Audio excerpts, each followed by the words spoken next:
오늘 하나님의 말씀은 데살로니가 후서 1장 6절부터 10절까지 말씀입니다. 신약성경 334페이지 데살로니가 후서 1장 6절부터 10절입니다.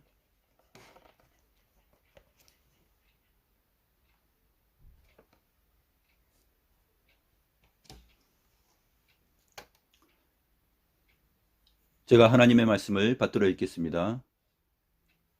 너희로 환난을 받게 하는 자들에게는 환난으로 갚으시고 환난을 받는 너희에게는 우리와 함께 안식으로 갚으시는 것이 하나님의 공의시니 주 예수께서 자기의 능력의 천사들과 함께 하늘로부터 불꽃 가운데 나타나실 때 하나님을 모르는 자들과 우리 주 예수의 복음에 복종하지 않는 자들에게 형벌을 내리시리니 이런 자들은 주의 얼굴과 그의 힘의 영광을 떠나 영원한 멸망의 형벌을 받으리로다.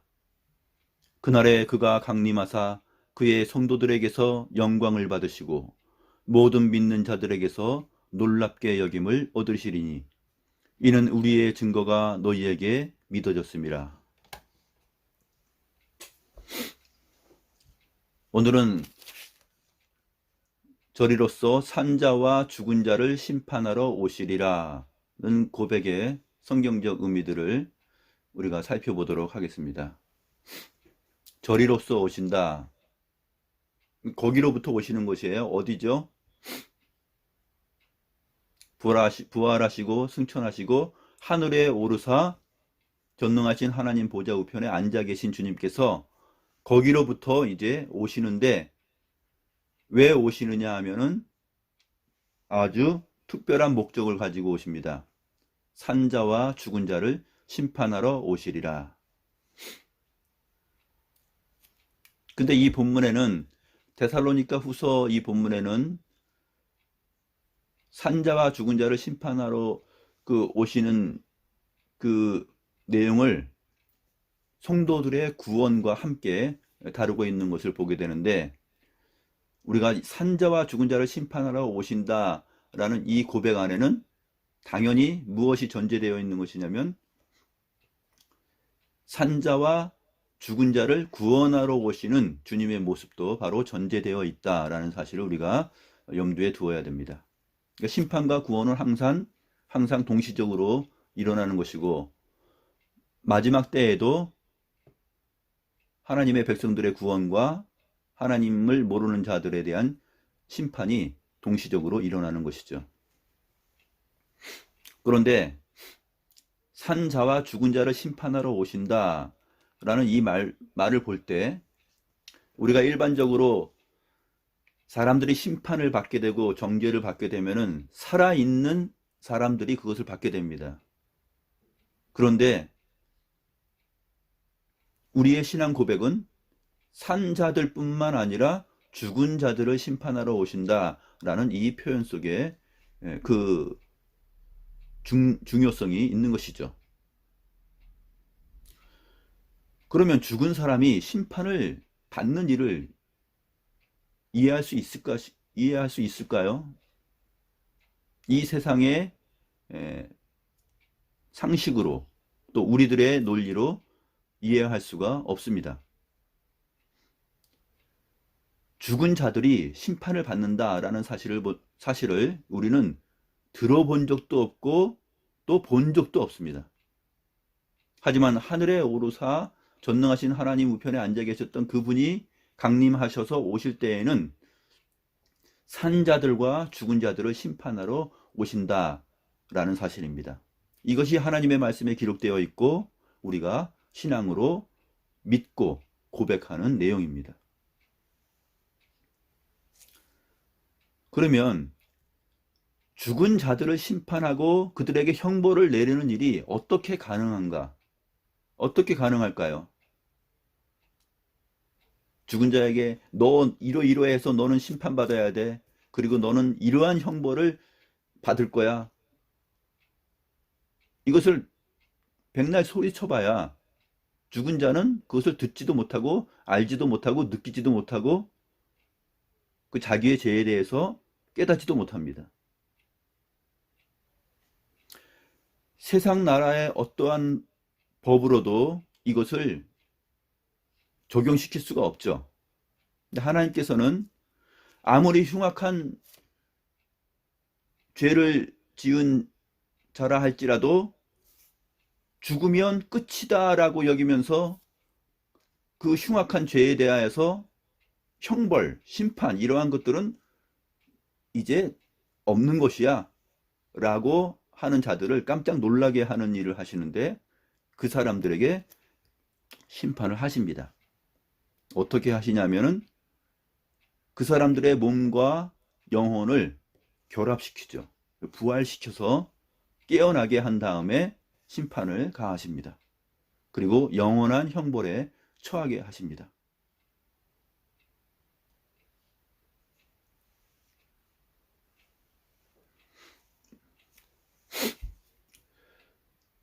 사람들은 자기가 저지른 죄와 큰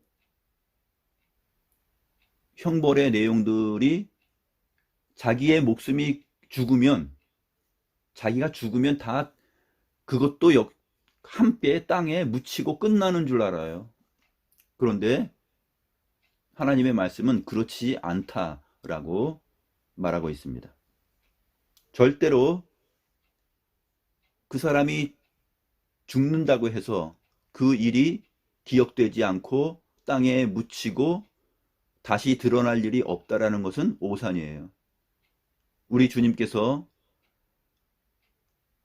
하나님 자신의 공의로움을 드러내실 때가 있는데 그때는 마지막 때입니다. 마지막 때에 바로 하나님께서 각 사람의 영혼과 육체를 부활시키시고 하나님의 백성들은 영생에 이르게 하시고 하나님의 백성이 아닌 자들은 영벌에 처하게 하십니다.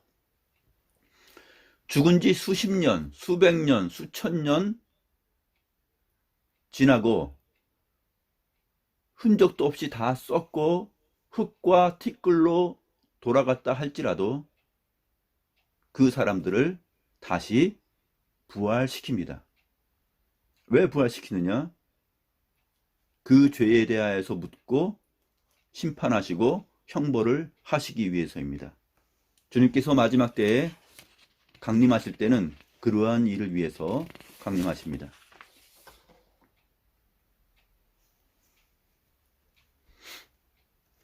그래서 이 세상 재판장이 아니신 하늘의 최고의 의로우신 재판장이신 우리 주 예수 그리스도 앞에 세울 것이며 그들에게 합당한 형벌을 내리시는 것이죠. 오늘 본문 말씀을 보게 되면은 너희로 환난을 받게 하는 자들에게는 환난으로 갚으시고 환난을 받는 너희에게는 우리와 함께 안식으로 갚으시는 것이 하나님의 공의이시다라고 말하고 있습니다. 하나님의 백성들에게 환난을 받게 하는 자들은 죽어서 끝나는 일이 아니라 하나님께서 환난으로 갚으실 것이고 그 환난을 받은 우리는 하나님께서 안식으로 갚으신다라고 말합니다. 여기서 안식으로 갚는다는 얘기는 뭐냐면 평안함이에요. 평안함. 평안함으로 갚으실 것이다. 그 평안함으로 갚으시는 것이 사실 사람이 죽으면 그 영혼이 믿는 자들은 아브라함 품에 갔다라는 그 표현 속에서 그 평안함이 무엇인지를 알 수 있죠. 그 안식의 개념이 그때 이미 이루어진 것이죠. 그러나 둘째 사망, 곧 마지막 심판 때에도 역시 그때에는 육체와 영혼이 결합되어서 하나님께서 영원한 안식으로 갚으시고 또 하나님의 백성들에게 환난을 받게 하였던 자들은 환난으로 갚으십니다. 그 환난도 역시 영원한 환난이 되는 것입니다. 둘째 사망, 곧 영원한 형벌이 있음을 알아야 되는데 요한계시록 20장 11절부터 15절이 그 사실을 잘 보여줍니다. 요한계시록 20장 11절부터 15절 말씀을 보면 또 내가 크고 흰 보좌와 그 위에 앉으신 이를 보니 땅과 하늘이 그 앞에서 피하여 간데 없더라. 또 내가 보니 죽은 자들이 큰 자나 작은 자나 그 보좌 앞에 서 있는데 책들이 펴 있고 또 다른 책이 펴졌으니 곧 생명책이라. 죽은 자들이 자기 행위를 따라 책들에 기록된 대로 심판을 받으니 바다가 그 가운데서 죽은 자들을 내주고 또 사망과 음부도 그 가운데서 죽은 자들을 내주매 각 사람이 자기의 행위대로 심판을 받고 사망과 음부도 불못에 던져지니 이것은 둘째 사망 곧 불못이라. 누구든지 생명책에 기록되지 못한 자는 불못에 던져지더라. 하나님 앞에 생명책과 또 책들이 많이 놓여 있는데 생명책에 기록되지 않은 자들은 모두가 다 심판을 받게 됩니다. 바다가 그 가운데서 죽은 자들을 내주고 바다에 빠져 죽었다 해서 그가 다시 깨어나지 못할 일이 없습니다. 깊은 바다에 빠졌어도 바다가 그 가운데서 죽은 자들을 내줄 것이고 사망과 음부도 그 가운데서 죽은 자들을 내어줄 것입니다. 왜냐하면 하나님 앞에 드러나지 못할 피조물이 없기 때문에 그렇습니다. 또 하나님의 명령에 불복종할 피조물은 아무도 없기 때문에 그렇죠.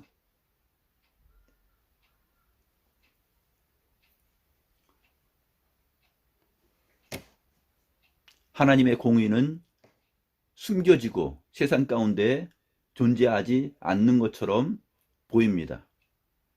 이 세상을 볼 때 오히려 하나님의 말씀에 위배되고 하나님이 없다라고 여기며 살아가는 자들이 승승장구하고 또 보라는 듯이 자기의 모든 추악한 죄를 은폐하면서 너무나 위풍당당하게 또 뻔뻔스럽게 살아가는 것을 볼 때 과연 하나님은 살아계시는가? 하나님의 공의는 정말 있는가?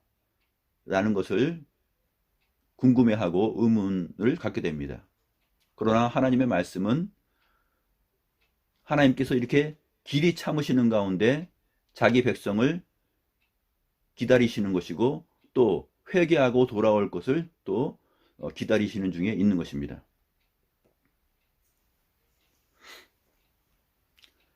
하나님의 공의가 눈에 보이는 심판과 형벌로 그 당시에 즉시 나타나지 않음으로 인해서 하나님이 없는 줄 알고 스스로 우쭐대고 자신만만하게 사는 것은 큰 착각이요 오해입니다. 노아의 홍수 심판으로 세상을 멸하신 하나님께서 120년을 참고 기다리셨습니다. 마지막 심판 역시 이 노아의 때와 같이 하나님께서 오래 참으신다라는 것에 포인트가 있습니다. 오래 참으시고 마지막 강림하실 때에 하나님의 공의가 드러날 것입니다.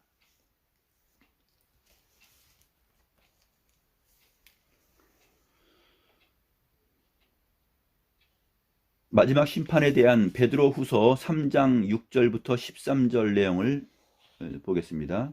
베드로후서 3장 6절부터 13절이 마지막 심판에 대하여서 잘 증거하고 있습니다. 6절부터 보게 되면 그때의 세상은 물이 넘침으로 멸망하였으되 이제 하늘과 땅은 그 동일한 말씀으로 불사르기 위하여 보호하신 바 되어 경건하지 아니한 사람들의 심판과 멸망의 날까지 보존하여 두신 것이니라. 그때 과거의 노아의 때의 세상은 물이 넘침으로 멸망하였습니다. 하나님께서 다시는 내가 이 물로 세상을 심판하지 않겠다 하셨습니다. 그러나 세상을 심판하지 않는다는 것이 아니라 물로 심판하지 않는다는 것이죠. 마지막 때에는 불로 심판하실 것이 성경에 기록되어 있는 것입니다. 베드로후서 3장 7절 이제 하늘과 땅은 그 동일한 말씀으로 불사르기 위하여 보호하신 바 되어 경건하지 아니한 사람들의 심판과 멸망의 날까지 보존하여 두신 것이니라. 하나님께서 불사르기 위하여서 보호하시고 경건하지 아니한 사람들의 심판과 멸망의 날까지 보존하여 두신 것입니다. 그때가 언제인지는 아무도 모르지만 주의 날은 도둑같이 임할 것이다 라고 말하고 있습니다. 이어지는 10절부터 13절까지 내용을 보게 되면 그 사실을 설명합니다. 베드로후서 3장 10절부터 13절. 그러나 주의 날이 도둑같이 오리니 그날에는 하늘이 큰 소리로 떠나가고 물질이 뜨거운 불에 풀어지고 땅과 그 중에 있는 모든 일이 드러나리로다. 이 모든 것이 이렇게 풀어지리니 너희가 어떠한 사람이 되어야 마땅하냐. 거룩한 행실과 경건함으로 하나님의 날이 임하기를 바라보고 간절히 사모하라. 그날에 하늘이 불에 타서 풀어지고 물질이 뜨거운 불에 녹아지려니와 우리는 그의 약속대로 의가 있는 곳인 새 하늘과 새 땅을 바라보도다. 노아가 홍수 심판을 앞두고 하나님의 말씀을 소망으로 삼고 하나님의 구원을 바라보았던 것처럼 이제 마지막 심판 때에는 하늘과 땅을 하나님께서 불로 다 녹여버리실 것입니다.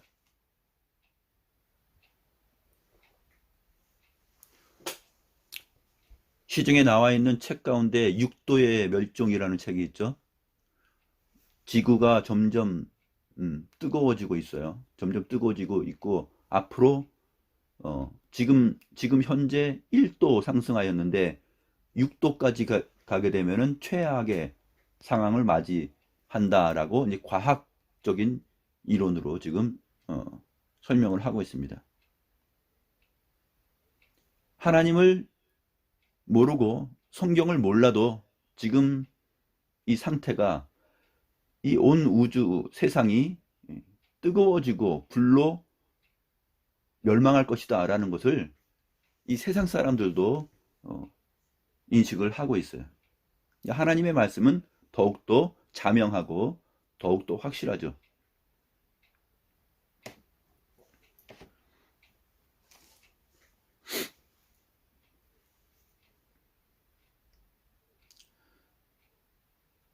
오늘 본문을 보게 되면 하나님의 공의는 주 예수께서 자기의 능력의 천사들과 함께 하늘로부터 불꽃 가운데 나타나실 때에 그때 일어나게 됩니다. 자기의 능력의 천사들과 함께 하늘로부터 불꽃 가운데 강림하신다. 여기서 이 불꽃은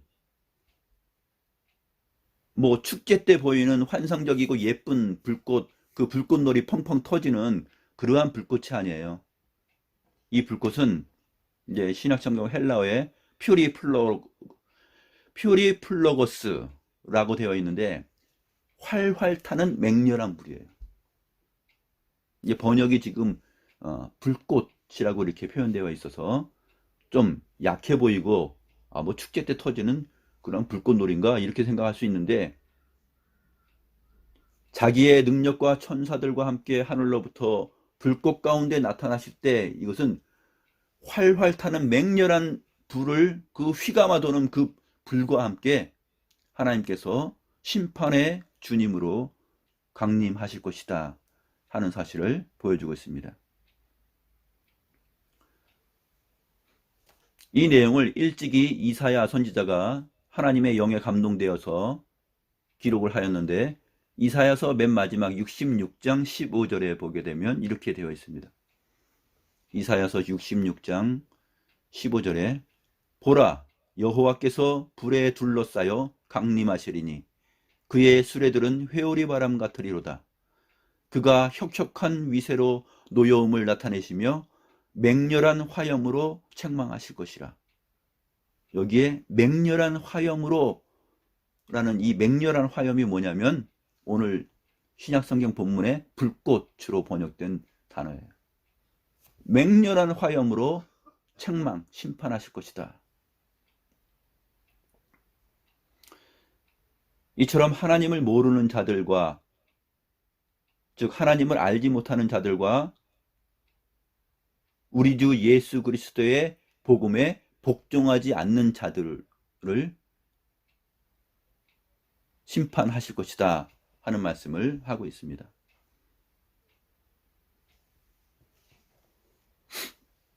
하나님을 알지 못하고 죽은 자들, 또 우리 주 예수 그리스도의 복음에 복종하지 않았던 자들, 그들은 죽은 자들이든 산 자들이든 다 심판을 받게 됩니다. 그것이 바로 성경이 말하는 바이며 사도신경에 요약된 신앙 고백의 표현대로입니다.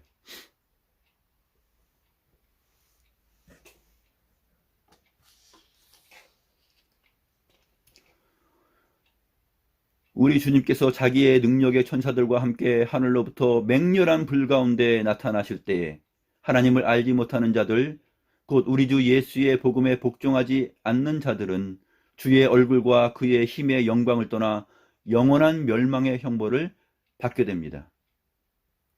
그러나 반면에 한편 그날에 우리 주님은 자기의 성도들에게는 영광을 받으시고 모든 믿는 자들에게서 놀랍게 여김을 받으실 것이다 라고 마무리를 하고 있습니다.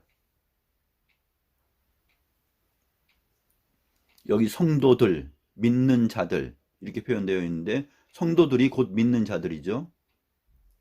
우리 주님께서는 자신의 성도들에게는 영광을 받으시고 또 모든 믿는 자들에게는 놀랍게 여김을 받으실 것입니다. 경탄, 모든 믿는 자들이 경탄하고 감사하고 놀라고 행복해 할 것입니다. 그 상황을 잘 표현해 준 내용이 데살로니가 전서 4장 15절부터 17절에 있습니다. 오늘 본문은 데살로니가 후서 1장이죠. 그런데 데살로니가 후서 이 편지 서신을 쓰기 전에 데살로니가 전서를 데살로니가에 살고 있는 교우들에게 편지를 사도 바울이 써보냈는데 그 앞에 써보낸 편지 데살로니가 전서 4장 15절에서 17절 보게 되면 이렇게 되어 있습니다. 우리가 주의 말씀으로 너희에게 이것을 말하노니 주께서 강림하실 때까지 우리 살아남아 있는 자도 자는 자보다 결코 앞서지 못하리라.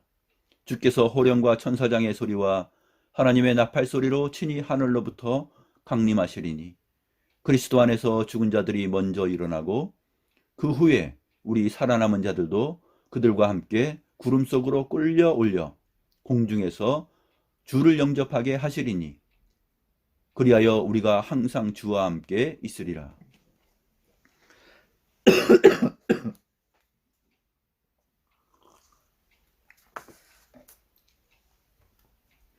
주님께서 오실 때 또 부활의 순서를 보게 되면 이 부활의 순서는 믿는 자들과 믿지 않는 자들 모두 부활하는 것이에요. 믿는 자들과 믿지 않는 자들 모두가 부활하는데 순서상 어떻게 되냐 하면 잠자는 자들이 먼저 일어납니다. 여기서는 이제 데살로니가 전서는 믿는 성도들에게 위로를 주기 위하여서 믿지 않는 자들에 대한 표현은 여기서는 생략을 하고 있는 것이에요. 주께서 호령과 천사장의 소리와 하나님의 나팔 소리로 강림하실 때 그리스도 안에서 죽은 자들이 먼저 일어나고 그 후에 우리 살아남은 자들도 그들과 함께 구름 속으로 끌어올려 공중에서 주를 영접하게 하신다. 그리고 우리가 항상 주와 함께 있을 것이다 라고 말합니다.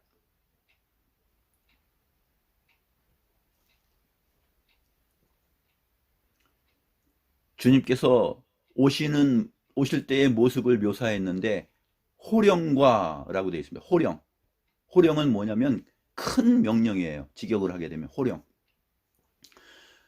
큰 소리로 명령하시는 주님의 명령이 나타나고, 그 다음에 천사장의 소리와 하나님의 나팔 소리가 이어서 함께 합니다. 그러면 그리스도 안에서 죽은 자들이 일어나게 되는데, 그 호령 소리가 바로 죽은 자를 깨우는 소리예요. 역사 속에서 하나님의 백성으로서 살다가 죽은 자들 모두, 또 하나님의 백성 아닌 자들, 죽은 자들 모두를 다 일으켜 세울 수 있는 큰 명령입니다. 호령. 어떤 명령일까요? 일어나라! 라는 얘기예요. 그 명령을 받으면 흙으로 티끌로 다 썩어버렸던 그 육체가 다시 살아날 것입니다. 그리고 육체와 영혼이 또 결합이 되는 것이죠. 이 큰 명령 호령은 요한복음 11장에서 나사로를 살리실 때 나타났는데, 죽은 지 4일 지났죠. 나사로 무덤에 가서 주님께서 돌문으로 닫혀있는데 돌문을 열어라 그러니까, 주님, 돌문을 열면 지금 죽은 지 4일 됐기 때문에 썩은 냄새가 나서 안 돼요. 그런데 주님께서 열으라 그럽니다. 돌문을 제끼니까 썩은 냄새가 나죠. 주님께서 명령을 하십니다. 나사로야 나와라 하고 큰 소리로 명령하시니, 이미 썩은 지 오래된 나사로가 수족을 배로 동인 채로 나왔다라고 요한복음 11장 43절 44절에서 말하고 있습니다. 이것은 그리스도 안에서 죽은 자 나사로에 대한 부활이고, 그 나사로를 향한 주님의 호령, 명령이죠. 근데 이것을 보이신 이유는 우리 믿는 자들, 주님의 제자들을 위한 것이었는데, 마지막 때에 주님께서 강림하실 때 호령과 천사장의 소리, 하나님의 나팔 소리로부터 하늘로부터 강림하십니다. 죽은 자들이 다 일어나게, 그리고 살아있는 자들도 다 그 주님을 보게 됩니다.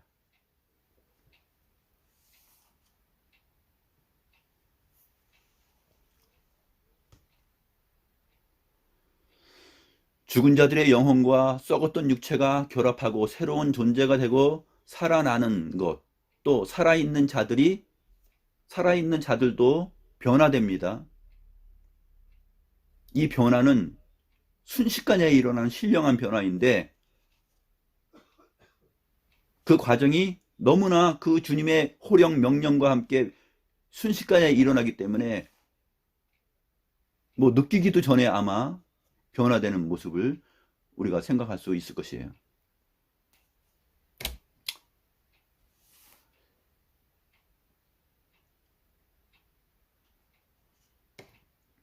고린도전서 15장 51절부터 53절이 이렇게 증거하고 있습니다. 고린도전서 15장 51절부터 53절. 보라, 내가 너희에게 비밀을 말하노니 우리가 다 잠잘 것이 아니요 마지막 나팔에 순식간에 호련히 다 변화되리니, 나팔 소리가 나매 죽은 자들이 썩지 아니할 것으로 다시 살아나고 우리도 변화되리라. 이 썩을 것이 반드시 썩지 아니할 것을 입겠고, 이 죽을 것이 죽지 아니함을 입으리로다. 마지막 나팔 소리가 들릴 때 순식간에 호련히 다 변화됩니다.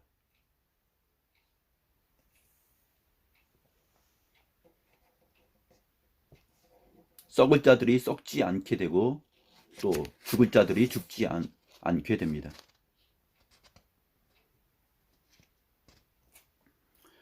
고린도 후서 5장 1절 3절도 이렇게 표현하고 있습니다.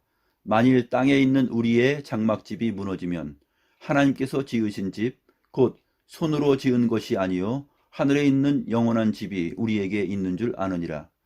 참으로 우리가 여기 있어 탄식하며 하늘로부터 오는 우리 처소로 덧입기를 간절히 사모하노라. 이렇게 입음은 우리가 벗은 자들로 발견되지 않으려 함이라. 우리가 벗은 자들로 발견되지 않기 위하여서 하늘에 있는 영원한 집을 우리에게 입혀 주십니다. 덧입혀 주십니다. 사도 바울은 고린도후서 5장에서 우리의 이 육체를 우리의 장막집이라고 이렇게 비유합니다. 우리의 장막집이 무너지면 하나님이 지으신 집, 곧 손으로 지은 것이 아닌 하늘에 있는 영원한 집이 우리에게 있는 줄 안다.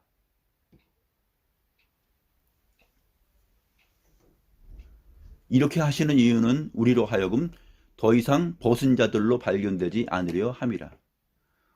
이 벗은 자들로 발견된다라는 표현은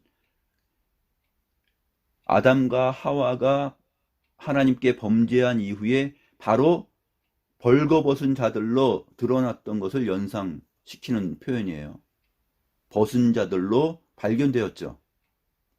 아담과 하와가 죄로 말미암아 이제는 벗은 자들로 발견되었습니다. 그런데 그 수치를 하나님께서 가려주시죠. 그 가려주시는 그 그림자적인 표현이 오늘 본문에서는 어떻게 증거되고 있냐면 하늘에 있는 영원한 집이 우리를 덧입혀 줄 것이다 라는 표현으로 완성, 성취되는 것으로 묘사하고 있는 것입니다. 아담 안에서 벌거벗은 자들이 된 우리를 그리스도 안에서 이제는 벗은 자들로 발견되지 않게 하신다. 이게 새롭게 우리가 부활하고 변화되는 것입니다. 하나님께서 아담과 하와에게 너희가 이것을 먹는 날에는 정령 죽을 것이다 그랬죠. 정령 죽을 것이다 했을 때 먹었을 때 자기들이 벗은 줄로 알았다 그랬습니다. 벗은 자들로 하나님 앞에 발견되고 드러난 것이죠. 그래서 그때부터 그 순간 그 죄를 저지른 순간 하나님의 말씀처럼 그들이 벗은 자들이 된 거예요. 그들의 몸이 죄 없는 신령한 처음에 하나님의 형상으로서의 온전한 그 몸이 아니라 벗은 자들이 된 것이죠. 죄 있는 자의 몸으로 변화된 것이에요. 그 뒤로 이제는 사람이 태어나면 모두가 다 죽게 되는 것입니다. 한 번 죽는 것은 사람에게 정하여진 바가 되는 것이죠. 그렇게 아담의 하나님의 형상으로서의 온전한 몸과 영혼이 그렇게 벗은 자들로 드러나서 죽은 것처럼 그 변화처럼 이제는 역으로 반대로 그리스도께서 오시면은 벗은 자들로 발견되지 않게 하기 위해서 우리를 썩지 않고 죽지 않는 그 부활체로 주님께서 살아나신 그 부활체의 영광의 모습처럼 그렇게 변화되는 것입니다.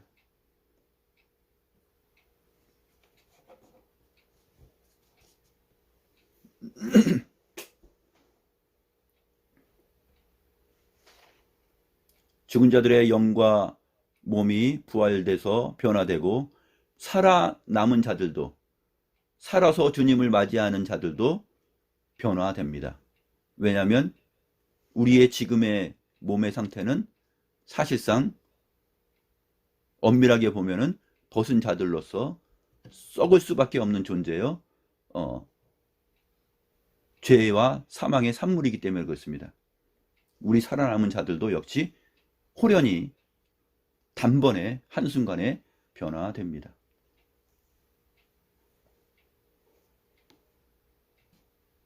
그래서 우리가 깜짝 놀라는 것이에요. 하나님의 성도들, 믿는 자들이 하나님 앞에 영광을 돌리고 그 기이한 일에 깜짝 놀람을 드러낸다라고 하였을 때 우리가 공중으로 들어올림을 받아서 주와 함께 거하게 되는 그 구원의 역사를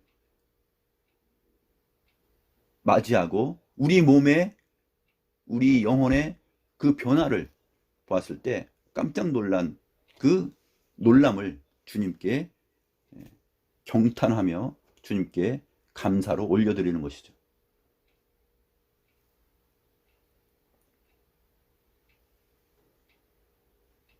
마태복음 24장 30절 31절을 보게 되면 그때에는 하나님을 믿지 않는 자들은 모두 통곡하며 주님께서 구름을 타고 능력과 영광으로 오시는 것을 볼 것이라 이렇게 기록되어 있습니다. 그리고 하나님의 택하신 자들은 천사들을 통해 하늘 이 끝에서 저 끝까지 사방에서 모을 것을 말하고 있습니다. 30절 31절을 읽어드리겠습니다. 그때의 인자의 징조가 하늘에서 보이겠고 그때 땅의 모든 족속들이 통곡하며 그들이 인자가 구름을 타고 능력과 큰 영광으로 오는 것을 보리라. 그가 큰 나팔 소리와 함께 천사들을 보내리니 그들이 그의 택하신 자들을 하늘 이 끝에서 저 끝까지 사방에서 모으리라.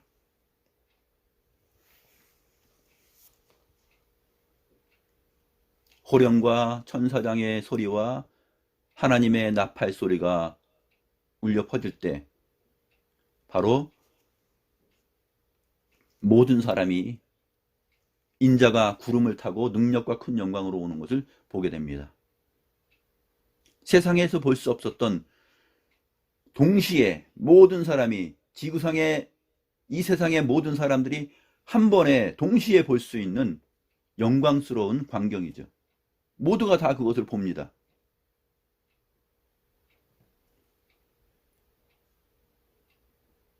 그러나 땅의 모든 족속들이 왜 통곡하며 볼까요? 그것은 이런 일이 정말 있는 줄은 생각도 못했어 라는 후회 때문이겠죠.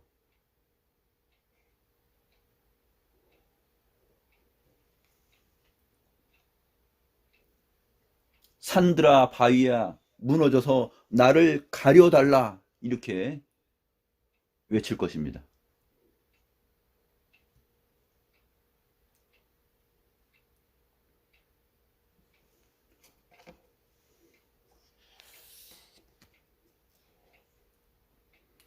마태복음 25장 31절에서 46절을 보게 되면 주님께서 자기의 영광으로 모든 천사와 함께 올 때에 자기의 영광의 보좌에 앉으실 것이고 모든 민족을 그 앞에 모으고 각각 구분하기를 목자가 양과 염소를 구분하는 것 같이 할 것이다 라고 기록하고 있습니다. 주님께서 이제 심판과 구원을 행하시러 오실 때에 양과 염소를 구분합니다. 양과 염소 멀리서 보면 비슷해요. 다 양 같고 그렇게 같은 종류로 보입니다. 그러나 양과 염소를 구분하여서 갈라내십니다. 알곡과 가라지를 갈라내시죠. 알곡은 모아서 곡간에 들이고 가라지는 불에 태워서 버립니다. 양과 염소를 구분하는 것 같이 하여 양은 그 오른편에 염소는 왼편에 두리라. 그때 임금이 그 오른편에 있는 자들에게 이르시되 내 아버지께 복받을 자들이여 나와 창세로부터 너희를 위하여 예비된 나라를 상속받으라. 오른편에 있는 주님의 양들에게는 창세로부터 너희를 위하여 예비된 나라를 상속받으라 이렇게 말합니다. 창세로부터 그들을 위해서 예비된 나라가 있습니다. 창세 처음부터 그것이 있었습니다. 그래서 새하늘과 새 땅은 처음부터 하나님의 백성들과 함께 있었다라고 성경이 말을 하고 있어요.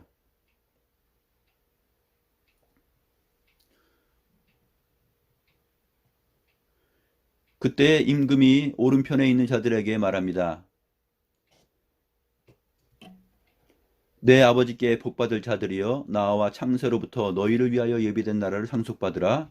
내가 줄일 때에 너희가 먹을 것을 주었고 목마를 때에 마시게 하였고 나그네 되었을 때에 영접하였고 헐벗었을 때에 옷을 입혔고 병들었을 때에 돌아보았고 옥에 갇혔을 때에 와서 보았느니라.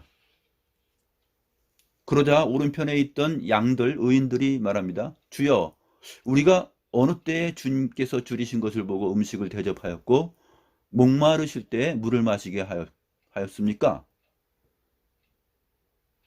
또 어느 때 나그네 되신 것을 보고 영접하였으며 헐벗으신 것을 보고 옷 입혔나이까?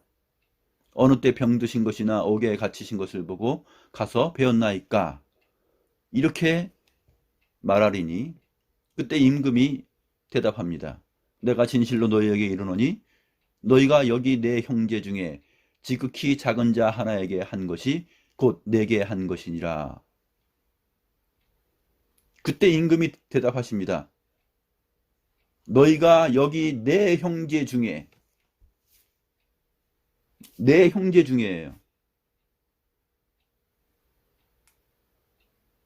주님의 형제 중에 지극히 작은 자 하나에게 한 것이 곧 내게 한 것이다.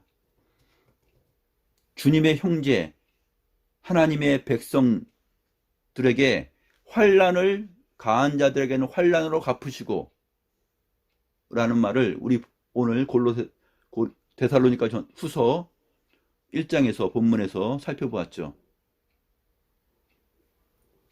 여기서는 주님께서 내 형제 중에 지극히 작은 자 하나에게 한 것이 곧 내게 한 것이다 라고 여기시는 것이에요.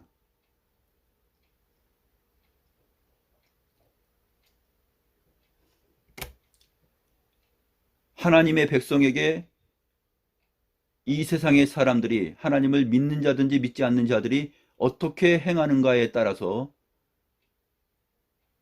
영생과 영벌로 나뉘어질 것입니다. 염소와 양으로 나뉘어질 것입니다.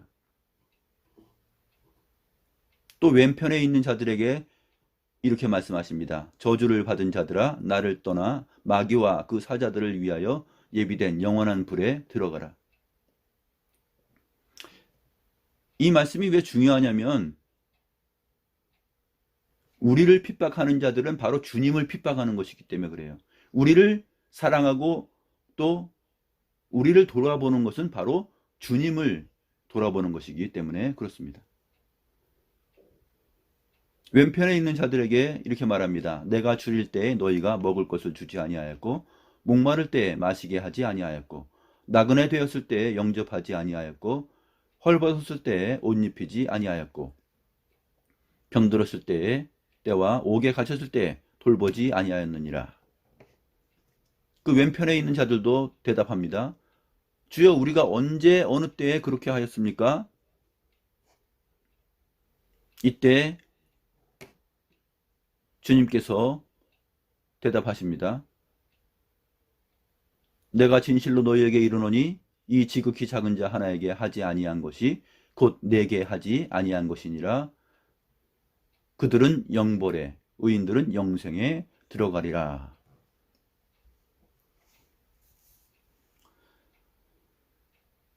주께서 자기의 영광으로 모든 천사와 함께 올 때에 호령과 천사장의 소리와 하나님의 나팔소리와 함께 강림하실 때 바로 이러한 일이 일어납니다.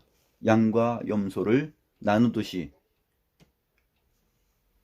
영생에 들어가는 자들과 영벌에 처할 자들을 나누십니다. 우리가 오늘 사도신경의 내용 저리로서 산자와 죽은 자를 심판하러 오시리라 라는 이 말씀에 대한 또 이 고백에 대한 내용을 성경의 내용을 통해서 잠시 살펴보았습니다.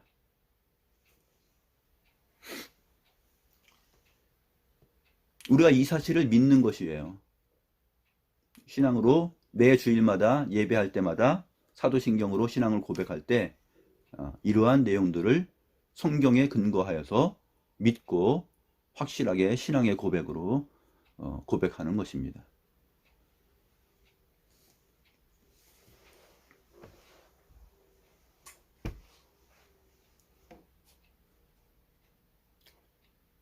기도하겠습니다.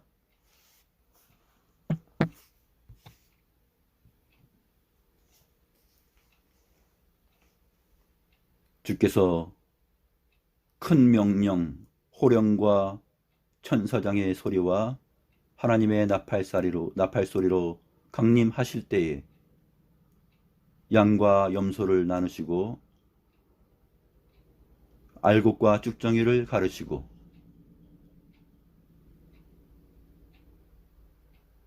죽은 자들과 산 자들에게 동시에 부활과 변화를 시키셔서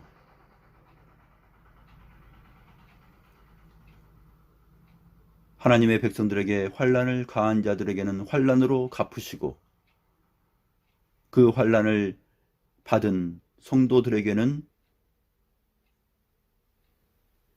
안식으로 갚으신다라는 그 하나님의 공의로우심을 저희들이 살펴보았습니다.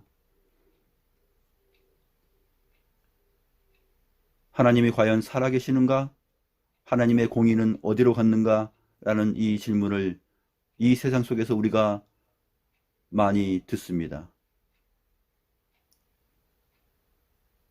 하나님은 잠시도 주무시지 않고 졸지도 아니하시는 살아계신 거룩하신 하나님이십니다. 언제나 불꽃 같은 눈동자로 온 세상을 살피시며 알지 못하시는 것이 없으시며 기억하지 않는 것이 없습니다.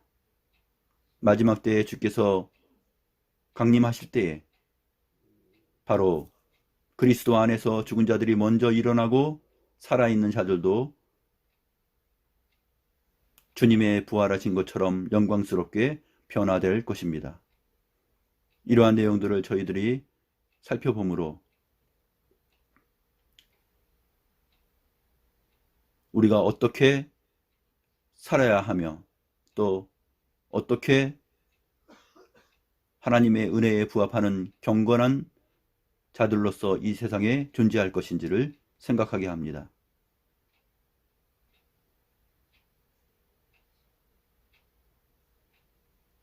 하나님 아버지, 우리가 이 세상을 막연하게 살지 아니하고 주님께서 강림하신다는 그 약속을 받고 믿고 기다리는 자들로서 마치 노아의 믿음처럼 그 믿음을 가지고 우리가 마지막 불사르기 위하여서 보존되고 보호되고 있는 이 세상을 바라보면서 하나님의 놀랍고 크신 경륜을 생각하며 장차 궁극적으로 하나님께서 하늘과 땅을 멸하시고 불사르며 새하늘과 새 땅을 믿는 자들에게 주실 것을 바라보며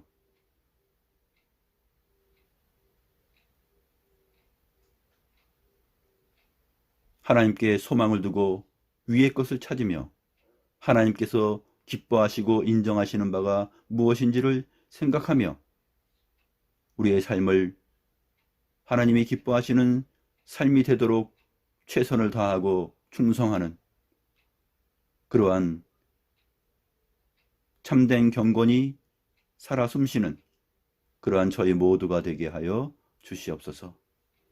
감사함을 드리옵고 살아계신 우리 구주 예수 그리스도의 이름으로 기도드립니다. 아멘.